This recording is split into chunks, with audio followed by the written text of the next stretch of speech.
दोन मिनिटं बाहेर येतात. 3 नंबर कोणती आहे? 3 नंबर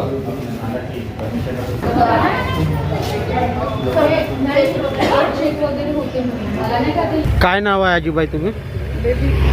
पूर्ण नाव? आज नागपूर महानगरपालिकेच्या निवडणुका होत आहेत. या निवडणुकीमध्ये बहुजन समाज पक्षाचे उमेदवार या ठिकाणी निवडणूक रिंगणात उभे आहेत. वंचित बहुजन आघाडीत देखील या निवडणूक रिंगणात आहे. काय वाटते तुम्हाला? योगेश लांजेवार हा बहुजन समाज पक्षाचा उमेदवार आहे. तो काय येऊ शकतो? काय नेमकं काय आहे? काय बोलते सांगा ना. योगेश लांजेवार हे बहुजन समाज पक्षाचे उमेदवार आहेत. त्यांचा काय कौल आहे या मतदार क्षेत्रामध्ये? तुम्ही निवडणुकीत वोट देऊन आला आहेत. काय राहतो ना भावनगरला, आता इकडलं काही आपल्याला माहित नाही ना. तुम्ही वोट टाकले आहात ना? काय टाकला? काय इथं योगेश लांजेवारचा अस्तित्व आहे का? बहुजन समाज पक्षाचे काय सांगणार काका? तुम्ही मतदान करून आले आहेत. आज या मतदार क्षेत्रामध्ये बहुजन समाज पक्षाचे उमेदवार निवडणूक रिंगणात उभे आहेत. त्यांच्या तोडीला तोड देण्याकरिता बाबासाहेब आंबेडकरांचे नातू प्रकाश आंबेडकर यांचे वंचित बहुजन आघाडी याचे देखील उमेदवार आहेत. काय सांगणार आपण? तुम्ही योगेश लांजेवार हे निवडणूक रिंगणात आहेत. काय वाटते तुम्हाला? योगेश लांजेवार म्हणजे यंदा निवडणूक रिंगणात निघतील, नगरसेवक होतील. आमचे आशीर्वाद आहे. नाव सांगा दादा. सर्वप्रथम मी विशाल शेंडे आणि मी आता जस्ट मतदान करून आलो.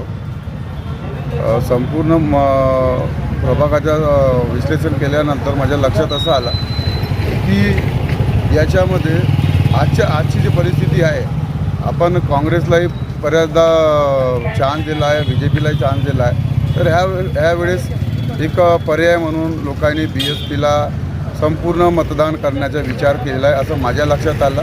मी स्वतः लोक आपलं मतदान डिक्लेअर करत नाही, परंतु मी करतो.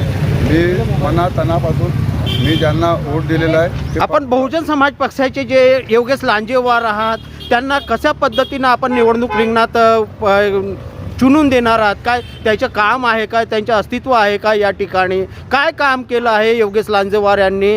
योगेश लांजेवार हा जो नाव आहे, हा नाव मी बऱ्याच वर्षापासून ऐकत आहे, परंतु कुठल्या ना कुठल्या सामाजिक आणि सोशल ॲक्टिव्हिटीजमध्ये, परंतु जेव्हापासून तो BSPमध्ये आलेला आहे, तर मला नाही वाटत की तो ज्या प्रकारे मेहनत केलेली आहे तो नगरसेवकच्या लायक आहे, तो आमदारच्या लायकचा माणूस मला असा आढळलेला आहे. कारण की त्याच्या जो प्रभाव आहे तो खरंच खूप विश्लेषणीय आहे की जिथून तर नागपुरातून जी BSP काही काळापर्यंत जी मागे झाली होती, आजच्या स्थिती अशी भयानक आलेली आहे की ती लहर चालत आहे आणि त्याच्यामुळे BSP ही संपूर्ण नागपूर शहरामधून निघू शकते. म्हणजे या संपूर्ण मतदार क्षेत्रामध्ये बहुजन समाज पक्षाचे वर्चस्व आहे असं तुम्हाला वाटते? चारही नगरसेवक निवडून येणार असे तुम्हाला?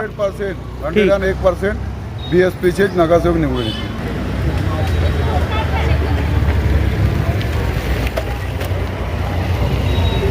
त्या मतदार क्षेत्रामध्ये आलं, काय विश्लेषण केलेलं आहेत आपण?